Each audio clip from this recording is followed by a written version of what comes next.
오늘 나눌 하나님의 말씀은요, 창세기 41장 40절부터 45절까지의 말씀입니다. 창세기 41장 40절부터 45절까지의 말씀입니다. 우리 함께 읽도록 하겠습니다. 너는 내 집을 다스리라. 내 백성이 다 내 명령에 복종하리니 내가 너보다 높은 것은 내 왕자뿐이라. 바로가 또 요셉에게 이르되 내가 너를 애굽 온 땅의 총리가 되게 하노라 하고 자기 인장 반지를 빼어 요셉의 손에 끼우고 그에게 세마포 옷을 입히고 금 사슬을 목에 걸고 자기에게 있는 버금 수레를 그를 태움에 무리가 그 앞에서 소리 지르기를 엎드리라 하더라. 바로가 그에게 애굽 전국을 총리로 다스리게 하였더라. 바로가 요셉에게 이르되 나는 바로라. 애굽 온 땅에서 내 허락 없이는 수족을 놀릴 자가 없으리라 하고 그가 요셉의 이름을 사무아 바네아라 하고 또 오메제사장 보디베라의 딸 아스낫을 그에게 주어 아내로 삼게 하니라. 요셉이 나가 애굽 온 땅을 순찰하니라. 아멘. 우리는 성경 말씀에 의하면 하나님께서 사람을 높이시기도 하고 또한 낮추시기도 한다라는 것을 만나게 돼요.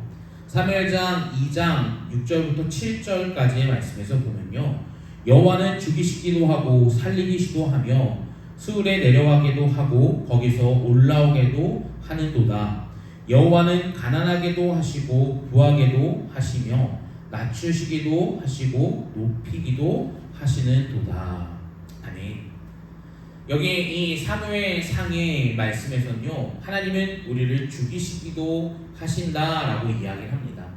이 말은요, 실제로 죽인다라는 것이 아니라 죽을 정도로 힘든 상황 가운데에 내 삶을 두실 때도 있다라는 것입니다. 그런데 왜 믿는 사람들은 힘든 곳에 두실까라고 우리를 생각했을 때요, 그 점을 사실 이해하기가 힘든 때가 있습니다. 왜 우리 믿는 사람들을 그러한 힘든 가운데에 두실까요? 죽을 정도로 어려운 가운데에 두실까요? 그것은요, 믿는 사람들의 믿음을 성장시키게 하시기 위한 하나님의 축복의 과정 중에 하나라는 것입니다. 우리는 이 설교자들의 설교를 현대시대에 들어보면요, 참 복을 받는 설교에 대해서 많이 이야기들을 하십니다. 그런데요, 그 복에는요, 때로는 중간 과정이 생략되고 복을 받으라 라고 외치는 분들도 있어요. 그리고 실제로 설교를 듣다 보면요, 내가 선택해서 듣는 이 설교 또한 있지 않습니까? 어떤 부분에만 딱 꽂혀서 그 부분만 들리거나 하지 않습니까? 그래서 복을 받으라 라고 하는 이야기를 들었을 때요, 하나님은 그저 복 주시는 분이시다 라고 인식하기가 쉬워요. 맞죠? 맞는 말입니다. 하나님께서는요, 성경에서 우리에게 확실히 복을 주신다 라고 이야기를 해주고 계세요. 그런데요, 그 가운데는 분명히 과정이 있다라는 거예요. 이 과정이 생략되면요, 믿음 가운데서 분명히 지칠 수밖에 없고 쓰러져서 하나님을 떠날 수밖에 없는 믿음이 될 수밖에 없어요. 왜 그러냐면요, 하나님을 믿으면 인생이 성공한다면서 라고 이야기하면서 왜 하나님을 믿었는데 나의 인생은 성공하지 아니합니까? 혹은 하나님을 믿으면 건강하게 해주신다면서 왜 나의 삶은 이렇게 연약합니까? 라고 이야기하시는 분들이 계세요. 맞습니다. 성경에서는요, 하나님께서 분명히 복을 주셔서 그의 인생을 형통하게 해주신다 라고 말씀했어요. 그런데 형통하게 해주신다라는 것은요, 인생을 복되게 해주신 것도 있지만 그 안에서 분명히 우리가 기억해야 되는 것은 하나님께서 나의 삶 가운데서 함께 해주신다라는 것이 더욱더 크다라는 것이죠. 요셉의 삶을 보면요, 우리가 그의 삶이 참 어렵고 힘들었다는 것을 보게 돼요. 그런데 성경은 무엇을 말합니까? 하나님께서 그와 함께 하시니 그가 형통한 길로 갔더라. 형통했다라고 말씀해주고 있어요. 우리의 형통이라는 개념과 하나님께서 말씀하고 계시는 형통이라는 개념은 다르다는 것이죠. 그리고 이 질병에 대해서 대할 때도 똑같습니다. 이 질병은요, 그 사람의 믿음을 때로는 연단케 하시는 하나님의 은혜가 담겨 있습니다. 그런데요, 하나님께서는 육체를 고치시는 하나님이라고만 생각하는 경우로서 우리는 이 질병을 하나님께서 용서해 주시고 또한 이 질병을 치료해 주시지 않을 때에 하나님을 원망할 때가 너무나 많이 있지 않습니까? 그런데요, 그 안에서도 분명히 하나님의 말씀을 묵상하다 보면 어떻습니까? 비록 내 몸에 질병은 있지만 하나님의 은혜를 만날 때가 그때가 너무나 많다라는 거예요. 그렇기 때문에 우리는요, 이 중간 과정이 생략돼 버리면 신앙은 그저 기복주의적 또한 하나님을 믿었는데 왜 나의 삶을 풀리지 않을까라고 하면서 하나님을 떠나가는 인생의 결과물로만 등장할 수밖에 없다라는 거예요. 그리고 또한 이 말씀 사무엘상 2장 말씀에서 보면요, 수를 내려가게도 하시고 거기에서도 올라오게도 하신다라고 말씀해주고 있어요. 이 성경에서 말하는 수을은요, 지옥으로 표현될 때가 많이 있어요. 특별히 창세기 이 야곱이 요셉을 잊어버렸을 때에 그의 마음은 마치 수울에 떨어진 것과 같다라고 말씀해주고 있어요. 그런데 마지막 이 야곱과 요셉이 어떻게 됩니까? 재회하죠. 그 재회하고 나서요, 이 야곱의 고백에서는 내가 더 이상 죽어도 여왕이 없다라는 고백이 나옵니다. 그의 삶이 마치 회복됐다라고 이야기를 하고 있다는 것이죠. 사랑하는 여러분, 우리가 인생 가운데서 힘들고 어렵지만요, 분명히 하나님을 붙잡고 끝까지 걸어갈 때에 그 인생 가운데서 하나님께서는 우리를 분명히 회복시켜 주실 때가 있다는 거예요. 그때가 우리는 언제일지는 몰라요. 그런데 분명히 하나님께서는요, 그 모든 연단의 과정이 끝나시고 나서 우리를 더욱더 하나님을 섬기는 자리, 하나님의 백성다운 그 삶에 적합한 삶으로 우리를 반드시 빚어주고 계신다는 것을 믿으시기 주님의 이름으로 축복합니다. 저는요, 이 서두를 통해서 우리가 참 중요한 의미를 알아야 된다라고 오늘 말씀을 전해드리고 시작하고 싶어요. 서두에서 말씀드렸던 것은 다른 것이 아닙니다. 그리스도인의 인생은요, 힘들고 어려움의 반복이에요. 그렇지만 그 힘들고 어렵지만 고난 중에 있지만 하나님께서는 그 안에서 분명히 우리에게 은혜를 허락해 주시고 계십니다. 이 은혜를 만나시기를 주님의 이름으로 축복합니다. 그러면요, 이 서두와 오늘 본문 말씀이요, 어떤 연관점이 있는지를 한번 말씀을 통해서 알아보도록 하겠습니다. 이 본문 41장의 말씀에서는요, 요셉이 모든 연단의 과정이 끝나고 마침내 하나님의 시간대에 그가 총리의 자리에 등극하게 된다는 것을 우리에게 보여주고 있습니다. 요셉의 삶은요, 17세부터 30세까지 참 인생의 이 힘듦과 어려움, 고난이 계속해서 반복되고 있어요. 그런데 그가 왜 고난 가운데서 그의 인생을 한탄하지 아니할까요? 서두에서 말씀드렸던 이 사무엘상 2장 말씀을 통해서 우리가 그 점을 그 또한 알고 있었다라는 것을 우리가 보게 돼요. 나의 인생이 힘들지만 그 안에서 함께 해주시는 하나님을 주목했다라는 것이죠. 이 하나님을 주목한 마지막 41장의 총리로 회복되는 그 삶을 통해서 우리가 오늘 두 가지로 나누어 줄 수가 있을 것 같아요. 이 오늘 말씀을 통하여서 두 가지의 관점을 한번 살펴볼게요. 첫 번째 관점은요, 연단의 시간 후에 허락하신 하나님의 은혜가 분명히 있다라는 거예요. 두 번째로는요, 높은 자리에 있을 때에 하나님만을 바라보는 요셉의 삶을 우리는 주목해야 한다라는 것입니다. 먼저 이 첫 번째에서 살펴볼 것은요, 연단의 시간 후에 허락하시는 하나님의 은혜에 대해서입니다. 요셉은요, 17살에 형들을 통해서 높은 신분의 자리에 있다가 종의 신분으로 내려오게 됩니다. 이 요셉이 살았던 야곱의 집이 얼마나 부유했습니까? 그가 라반의 집에 돌아왔을 때요, 그 형의 마음을 풀기 위해서 어떻습니까? 형 에서의 마음을 풀기 위해서 많은 재물들을 그에게 보내었죠. 그런데 그 재물을 에서가 받았습니까? 받지 아니했어요. 그래서 그 라반의 집에서 가져온 모든 소유가 결국 이 야곱의 손에 있었다는 거예요. 그걸 통해서 우리가 지금 야곱의 집에서 그리고 또한 막내 아들, 이 철부지 아들로 살아가고 누렸던 그 삶이 얼마나 존귀했는지를 우리가 보게 된다는 것이죠. 그런데 그 존귀한 모든 시간이 끝나고 나서 이제부터는 힘든 시간이 그에게 주어졌습니다. 종으로 팔려갔어요. 그 삶이 과연 얼마나 힘들었을까요? 어려웠을까요? 그동안 집에서 모든 것을 누리고 살았습니다. 그런데요, 형들의 이 종으로 팔아버리는 이후부터는 그는 집에서 누려왔던 모든 것을 버리고 이제는 종의 신분으로 내려가게 됐어요. 또 종으로 살 법만 했는데 어떻습니까? 바로 감옥으로 들어가게 됩니다. 참 억울한 누명으로 감옥에 들어가게 되죠. 그런데요, 그 삶 가운데서도요, 그는 하나님의 인도하심을 믿었다라는 거예요. 그런데 하나님을 믿는 그 삶 가운데서 또한 얼마나 힘들었을까요? 어려웠을까요? 그런데 우리는요, 이 안에서 볼 수 있는 것은 우리 인생도 이와 같다는 것을 봐야 된다는 것이죠. 이것을 우리의 삶에 대입해 보면요, 저는 인생을 광야라고 표현할 때가 참 많이 있습니다.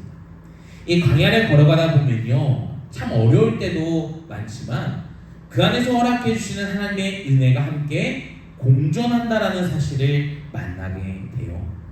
이 원리를 알면요, 광야가 걸어가는 것이 너무나 힘들지만 그 안에서 어려운 일이 분명히 있지만 하나님의 은혜, 그 은혜가 우리를 살게 해주신다는 것을 다시 한번 기억나게 해서 그 선한 걸음을 우리에게 걷게 해주신다는 거예요. 그 은혜는 어디에서 만날 수 있습니까? 하나님의 말씀을 통하여서 만나게 돼요. 또한 이 말씀을 통하여서 우리는 광야를 걸어갈 때에 위로 또한 받을 수 있습니다. 사랑하는 여러분, 인생 가운데서 닥쳐오는 그 광야, 그 가운데서 하나님께서 함께 해주시는 은혜를 만나시길 주님의 이름으로 축복합니다. 또한 우리는 이스라엘의 이 40년 동안 광야의 길 가운데서 인도하시는 하나님의 은혜가 얼마나 큰지를 또한 보게 돼요. 그들이 40년 동안 광야의 삶을 살아가면서요, 낮에는 하나님께서 바람 기둥으로, 밤에는 불 기둥으로 그들을 보호해 주셨습니다. 또한 먹을 것이 없다라고 그들이 외쳤을 때요, 메추라기와 만나로 40년 동안 그들을 먹이셨어요. 또한 뒤에 애국 군대가 따라왔을 때요, 앞에는 홍해가 막고 있었습니다. 그런데 하나님께서 어떻게 하십니까? 모세의 그 지팡이를 사용하셔서 그 모든 광야를 갈라버리시죠. 그 모든 홍해의 물을 갈라버리셔서 그 땅을 걷게 해 주셨다라는 거예요. 이스라엘 백성들은요, 이러한 광야 가운데에서 주신 하나님의 은혜를 분명히 보았습니다. 그런데요, 그들의 삶은 어땠습니까? 여전히 하나님을 원망했어요. 그래서 모세와 아론을 원망했다라고 성경은 말씀하고 있지 않습니까? 그러면 우리의 삶은 어떨까요? 광야를 걸어가다 보면 하나님의 은혜를 만나지만 여전히 힘들고 어려운 나의 삶만 보고 계십니까? 아니면 그 안에서 허락하시는 하나님의 은혜를 보면서 함께 걸어가고 계시나요? 오늘 이 요셉은요, 하나님의 은혜만을 바라보고 걸어갔다라는 것을 우리에게 보여주고 있습니다. 사랑하는 여러분, 우리 또한 인생의 광야 가운데서 하나님만을 바라보시길, 그 고난 가운데서 하나님만을 의시하시길 주님의 이름으로 축복합니다. 그때에 찾아오는 결과가 무엇이었습니까? 하나님의 은혜를 받을 때에 하나님께서 주신 큰 은혜를 만나게 된다는 거예요. 인생에는 분명히 과정이 있습니다. 복에 또한 과정이 있다라고 생각을 해요. 우리가 복 받으세요 라고 이야기하지만 이 복에는 함축적인 부분에 대한 이 중간 부분에 생략이 너무나 들어갈 때가 많다라는 거예요. 하나님 믿으면 분명히 잘 됩니다. 그런데요, 그 믿는 과정에서 연단의 시간은 분명히 있어요. 고난의 시간이 분명히 있습니다. 이것을 믿음의 과정이라는 거예요. 그 과정이 넘어서고 나서 어떻습니까? 그 인생은 복의 길로 들어서게 된다는 것이죠. 진정으로 하나님을 만난 삶, 그 삶은 복의 시작이라는 것입니다. 요셉 또한 오늘 말씀에 복을 받은 것이 소개되어 있죠. 창세기 41장 40절 말씀을 보면 다음과 같이 말씀합니다. 너는 내 집을 다스리라. 내 백성이 다 내 명령에 복종하리니 내가 너보다 높은 것은 내 왕자뿐이라. 옥에서 생활하다가 갑자기 어떻습니까? 이 높은 자리에 앉게 됩니다. 여기에서 볼 수 있는 것은 이 총리의 자리 또한 하나님께서 허락해 주셨다라는 것을 만나게 돼요. 그런데요, 이 때는 나는 몰라요. 분명히 하나님 때에 나의 삶을 회복시킨다는 것은 알지만 그 시간은 나는 정확하게 알 수 없다. 더욱더 말하면 우리는 전혀 알 수가 없다라는 거예요. 하나님께서 내 삶에 계획하시고 또한 내 삶 가운데서 섭리하심이 분명히 있다는 것을 기대하시길 바라요. 여러분, 우리의 삶이 이와 같다는 것을 생각했을 때요, 인생의 낙심이 되는 가운데 앞뒤 전후 사방 아무것도 보이지 않을 때도 하나님께서는 그 안에 함께 해주심을 믿는 믿음, 정말 하나님의 섭리와 계획을 믿으면요, 분명히 그 안에서 또한 인도하시는 하나님의 그 손길을 우리는 묵상할 수 있다는 거예요. 저와 여러분들 또한 이 묵상을 하시기를, 하나님과 동행하시는 삶을 걸어가시기를 주님의 이름으로 축복합니다. 그리고 그 모든 시간이 지나서 하나님의 때에 어떻게 하십니까? 하나님께서 40절 말씀에 분명히 이야기 드리지 않았습니까? 바로가 그를 총리의 자리까지 앉힌다라는 거예요. 요셉의 신분이 회복됐다라는 것이죠. 그러면서 41절 말씀을 보면 다음과 같이 말씀해주고 있어요. 바로가 또 요셉에게 이르되 내가 너를 애굽 온 땅의 총리가 되게 하고. 요셉이 이 말을 들었을 때 얼마나 황당했겠습니까? 얼마나 당황스러워요. 왜냐면요, 자신이 지금 처했던 상황은 무엇이에요? 감옥에 갇혀 있었던 상황이에요. 그런데 감옥에 나오자마자 일어나는 사건은 꿈을 해석하라는 거예요. 그 꿈 또한 어떻습니까? 잘 해석하죠.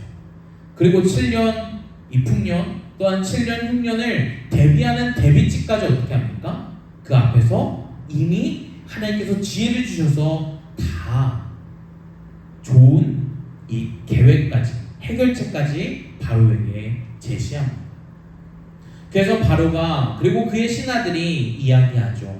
37절 말씀이요. 바로와 그의 신하가, 모든 신하가 이 일을 좋게 여긴지라. 좋게 여겼어요. 별 이야기 하지 않았다는 거예요.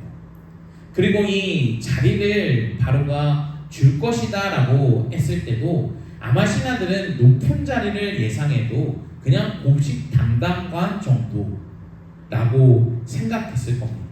그런데요, 그에게 주었던 자리가 무엇이었어요? 바로 총리의 자리였다는 거예요. 그들 또한 이 말을 들었을 때에 요셉과 같이 황당할 수밖에 없었다는 거예요.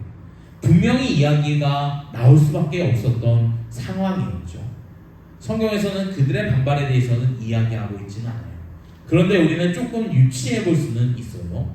42절 말씀에 보면 다음과 같은 내용이 등장함으로써 그 신하들의 이 잘못된 반발을 어느 정도 잠재우려고 했던 바로의 이 권력을 나눠주는 모습을 우리가 보게 돼요. 42절 말씀입니다. 자기 인장반지를 빼어 요셉의 손에 끼우고 그에게 세마포 옷을 입히고 금 사슬을 목에 걸고. 여기에서 세 가지가 등장합니다. 첫 번째, 인장반지. 이것은요, 권력과 능력을 나눠주는 상징으로 우리가 보게 돼요. 우리가 조선시대에 보면 어떤 것이 있었습니까? 국세라는 것이 있었습니다. 이 국세는요, 직인이 찍히자마자 어때요? 그 왕이 승인 낸 거예요. 그 대표, 나라를 대표하는 승인자가 승인을 냈다는 것이죠. 그를 통해서 그 공문서를 들고 가면요, 아무도 이야기할 수가 없어요. 왜냐면 왕의 능력이 그 안에 담겨있기 때문에. 이 인장반지는요, 바로 그러한 것을 뜻한다는 거예요. 지금 그 인장반지를 누구에게 주었습니까? 요셉에게 주었다라는 것이죠. 왕의 권력을 요셉에게 동일하게 나누어 주는 사건을 우리에게 보여주고 있어요. 그리고 두 번째로는 세마포 옷을 입혔다라고 이야기하죠. 이 세마포 옷이라는 것은요, 높은 고위 관료들에게 입혔던 옷입니다. 가장 좋은 옷, 가장 이쁜 옷, 그리고 가장 높은 자들이 입었던 옷. 그 옷을 어떻게 합니까? 요셉에게도 동일하게 입혔다라고 말씀해주고 있어요. 그리고 세 번째 나온 것은 무엇입니까? 금사슬. 이 금사슬은요, 나라에 큰 공을 세운 사람들에게 주는 훈장과 같은 것이라고 생각하면 돼요. 이 세 가지를 보면 어떻게 합니까? 요셉을 얼마나 인정하고 얼마나 높은 자리에 앉혔는지, 그리고 그들의 반발 가운데서 이야기가 나오지 않게 하기 위해서 바로가 취했던 행동이라는 거예요. 결국 그 모든 것을 주시는 이는 누구십니까? 우리는 바로라고 생각할 수도 있지만 하나님께서 그에게 축복을 주셨기 때문에 이 세 가지, 바로가 주었던 이 세 가지, 그 세 가지를 요셉에게 주었다. 또한 이 세 가지의 사건을 통하여서 볼 수 있는 것은요, 예수 그리스도를 우리가 만나게 된다라는 거예요. 계속해서 요셉의 삶을 나누면서요, 저는 예수 그리스도의 모형임을 말씀을 드리고 있습니다. 예수님께서는 이 땅의 모든 사역을 마치시고 어떻게 합니까? 하나님의 능력을 회복시키셨어요. 그래서 사복음서에서는 보좌에 앉으신 예수 그리스도께서 하나님과 함께 통치하는 모습을 보여주고 계시죠. 즉 하나님의 권세와 능력을 회복시키셨다라는 것을 통하여서 우리는 그 인장반지에 대한 의미, 그 예수 그리스도께서 그 보좌에 앉으신다라는 것을 통하여서 우리가 만나게 돼요. 그리고 예수님께서 어떻게 하십니까? 옷에 대한 변화, 이 신분적인 변화를 우리에게 보이시지 않았습니까? 그것이 바로 어디의 사건입니까? 산상수훈 가운데에서요, 예수 그리스도께서 어떻게 하십니까? 옷이 변화되는 사건을 보이셨습니다. 그리고 영광의 옷을 마지막에 어떻게 합니까? 십자가에서 돌아가신 후에 입으셔서 보좌 위로 올라가셨다는 거예요. 우리는 세마포 옷을 통하여서 이 점을 볼 수가 있습니다. 마지막으로 이 금사슬은요, 이 나라의 공헌을 세운 사람들에게 주어진 훈장이다 라고 말씀을 드리고 있어요. 그런데 우리가 마지막 요한계시록 말씀을 통해서 볼 수 있는 것은 무엇입니까? 영광의 면류관. 이 면류관은요, 영광의 면류관만 있는 것이 아니에요. 여러 종류의 면류관이 있다는 것이죠. 예수님께서도요, 신분이 회복되고 나서 어떻게 하십니까? 적합한 면류관을 쓰시고 영광의 면류관을 쓰시고 그 자리에서 우리를 통치하시고 계신다라는 것을 보게 돼요. 또한 이 요셉과 예수님의 삶을 통하여서요, 믿는 우리 또한 이 땅에서 모든 삶을 마치고 천국에 갔을 때에 예수님과 함께 왕노릇한다 라고 하는 이 요한계시록의 말씀을 통하여서 우리의 신분적 변화도 분명히 보게 하시죠. 요한계시록 22장 5절 말씀에 보면 다음과 같이 말씀해주고 있어요. 다시 밤이 없고 등불과 햇빛이 쓸데없으니 이는 주 하나님이 그들에게 비추신 것이라. 그들이 세세토록 왕노릇하리라. 우리에게 주어지는 신분이 무엇입니까? 세세토록 우리가 왕노릇하는 신분을 우리에게 주신다는 것이죠.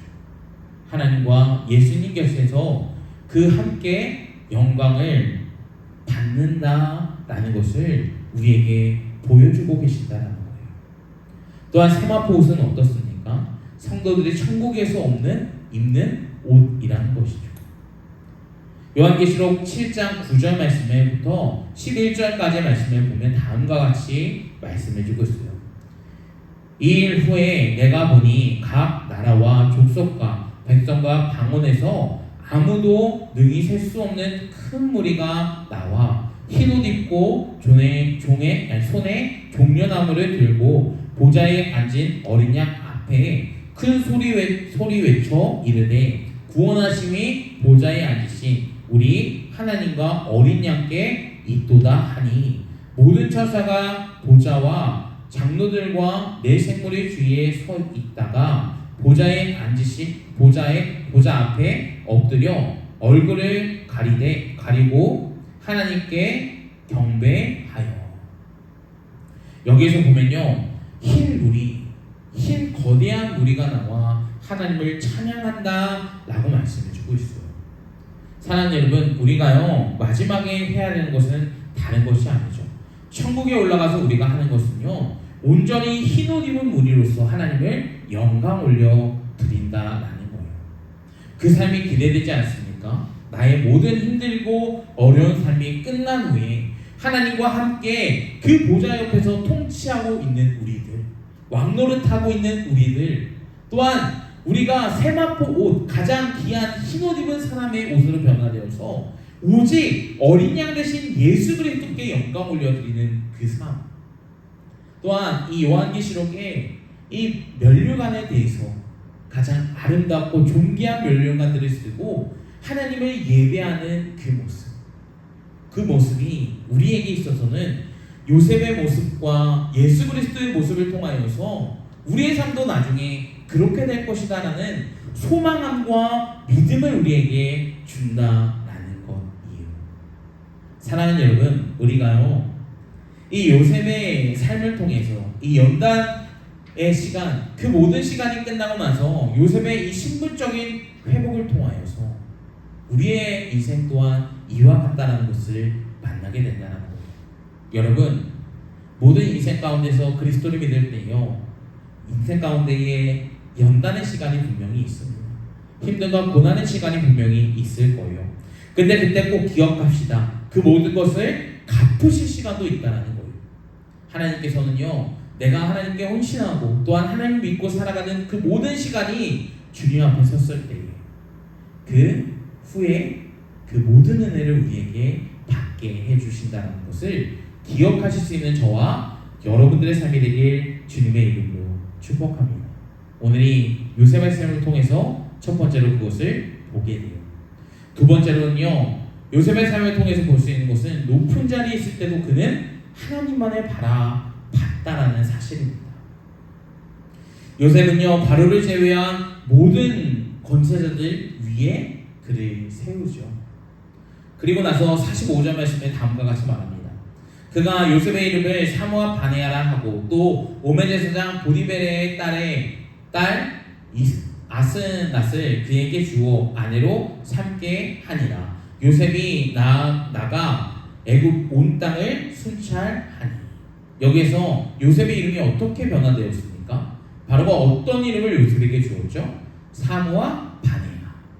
이것은요, 비밀 맡은 자 혹은 해석한 자라고 하는 뜻이 있습니다.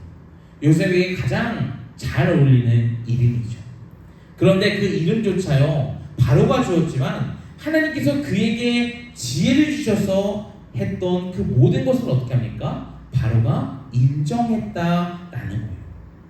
바로 또한 그가 행하신 일을 만나게 됐다라는 것이죠. 그래서 바로가, 물론 바로는 다실론 자였을 거예요. 그런데 하나님께서 자신의 백성들을 돌봐주셨다, 자신의 민족들을 살려주셨다라는 것을요, 이 사무아 바네아라는 요셉의 이름의 변화를 통하여서 그의 고백이 담겨있지 않나라는 것을 만나게 된다는 것이죠. 또한 요셉을 누구와 결혼시켰습니까? 오메 제사장 보디베라에게, 그의 딸에게 요셉을 결혼시킵니다. 이 오메 제사장이라는 것은요, 애굽에서 가장 존귀하게 여겨졌던 신의 제사장이에요. 이 옴은요, 태양신 라를 뜻합니다.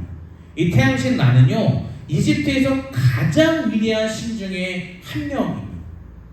그리고요, 이 란을 뜻하는 것은요, 바로 그 당시의 왕, 바로 이 바로를 이야기하는 것이죠. 바로를 섬겼던 제사장의 딸을 요셉에게 주었다는 거예요. 우리가 이 안에서 볼 수 있는 것은 다른 것이 아니에요. 지금요, 요셉에게 이 태양신을 섬기는 오메 제사장의 딸을 줬다는 것은요, 그들이 정치적으로 엮일 수 있는 기회가 주어졌다는 거예요. 요셉이 얼마든지 정치적으로 힘을 쓸 수 있는 자리에 올라갔다는 것을 보게 된다는 것이죠. 그런데요, 요셉은 참 믿음이 대단했던 것 같아요. 그 속에서도요, 자신이 높은 것은 사실 안중에도 없었습니다. 그리고 정치적으로도 얼마든지 그 힘을 드러낼 수 있지만요, 그랬던 것 같지는 않아요. 왜냐면 그의 아들들의 이름을 보면서 그가 어떤 신앙인으로 신앙을 고백했는지 우리에게 보이게 한다는 것이죠. 그래서 이 51절과 52절 말씀을 보면요, 다음과 같이 말합니다. 요셉이 그의 장자 이름은 므낫세라 하니 하나님이 내게 내 모든 고난과 내 아버지의 집의 일을 잊어버리게 하셨음이라 라고 말씀해 주고 있습니다. 이 므낫세라는 뜻 안에는 무엇을 말합니까? 내가 애굽에 팔려와서 내 모든 고난과 또한 아버지의 집에서 있었던 그 모든 일을 잃어버리게 하셨다. 이것이 얼마나 축복입니까? 왜 축복입니까? 고난을 더 이상 기억하지 않게 하셨다는 거예요. 내 힘듦을, 내 어려움을 더 이상 생각나지 않게 하셨다는 것이죠. 얼마나 큰 기쁨입니까? 그 모든 것을 회복시켜 주셨다라는 것이 그 므낫세라는 아들의 이름을 뜻하여서 자신의 신앙 고백을 하나님께 올려드리고 있다는 것이죠. 그러면서 42절 말씀을 보면 다음과 같이 말씀해 주고 있어요.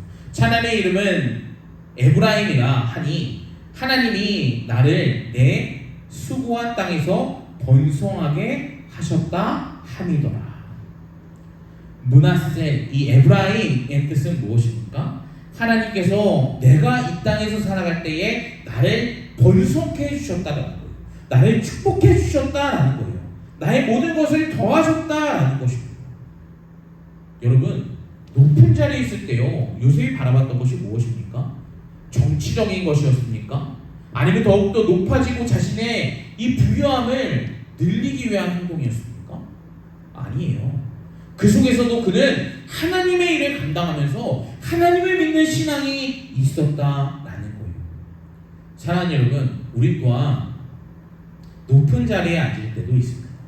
그리고 부가 갑자기 더해질 때도 있어요. 근데 그때 꼭 기억하시길 바래요. 그것을 누가 주셨냐라는 것입니다. 그 모든 것은요, 결국 하나님께서 주셨습니다. 나를 높은 자리에도 앉으시고 나를 낮은 자리에도 앉으시고 나에게 힘든 삶을 또한 주셔서 나의 믿음을 연단시켜 주시고 또한 가난 가운데서도 처하시지만 그 모든 것이 결국 누구의 계획이라는 것입니까? 하나님의 계획임을 믿으시기를 주님의 이름으로 축복합니다. 그 과정이 모두 끝나고 나서요, 우리가 또한 잊어버려서는 안 되는 고백이 무엇입니까? 바로 요셉의 고백인 거예요. 나의 인생 가운데서 연단이 끝나고 하나님께서 귀한 축복을 주실 때요, 높은 자리에 앉으시는 분들도 있으시고 또한 부가 많아진 분들도 계실 겁니다. 근데 그때 꼭 기억합시다. 그 모든 것은 결국 하나님께서 주셨다는 거예요. 요셉은 그 사실을 잊지 않았어요. 자신이 힘든 삶 가운데 살아갈 때 또한 하나님께서 함께해 주심을 믿었고 자기가 높은 자리에 있을 또한 하나님께서 여전히 함께해 주시고 있다는 것. 또한 가난했을 때, 힘들 때, 어려웠을 때 요셉이 하나님의 눈치를 봤던 것처럼 높은 자리에 있을 때 여전히 하나님의 눈치를 보고 있던 요셉의 삶과 같이 우리도 이러한 삶을 살아가시길 주님의 이름으로 축복합니다. 하나님만을 바라보십시오. 그러면 하나님께서 그 모든 것 가운데서 선하신 방향으로 일하시고 하나님의 은혜를 우리에게 더욱더 허락하실 것을 믿습니다. 오늘 말씀의 결론이에요. 오늘 말씀을 통해서 우리가 두 가지를 보게 되었어요. 첫 번째, 연단의 시간 후에 함께 하시는, 허락해 주시는 하나님의 은혜가 분명히 있다는 거예요. 이 은혜를 잊지 않으시길 주님의 이름으로 축복합니다. 내가 분명히 힘들고 어렵지만요, 하나님께서는 나의 삶을 은혜 가운데서 함께 해주시고 계세요. 가난을 걷다면요, 만날 수 있는 하나님의 은혜는요, 하늘을 바라봤을 때에 별이 쏟아지는 것을 통하여서 인생 가운데서 하나님의 말씀으로 우리를 인도해 주시고 계시는 그 하나님의 은혜를 여전히 쏟아부으시고 계시는구나 라는 것을 만난다라는 것입니다. 여러분, 연단의 시간 모든 것 하나님께서 주시는 거예요.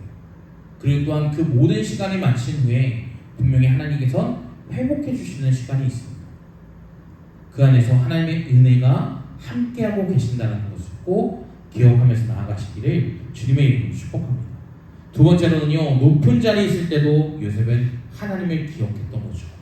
저와 여러분들의 삶 가운데서 또한 꼭 내가 높은 자리에 있을 때에, 부한 자리에 있을 때에, 명예로운 자리에 있을 때요, 이 자리에 앉히시는 하나님만을 바라보시길 주님의 이름으로 축복합니다.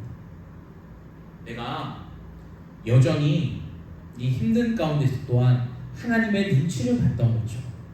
높은 자리에 있을 때 또한 하나님의 그 눈치를 보면서 살아가시는, 또한 하나님께서 나를 그 자리에 앉히셨다는 것을 고백할 수 있는 신앙인이 되시기를 주님의 이름으로 소망합니다.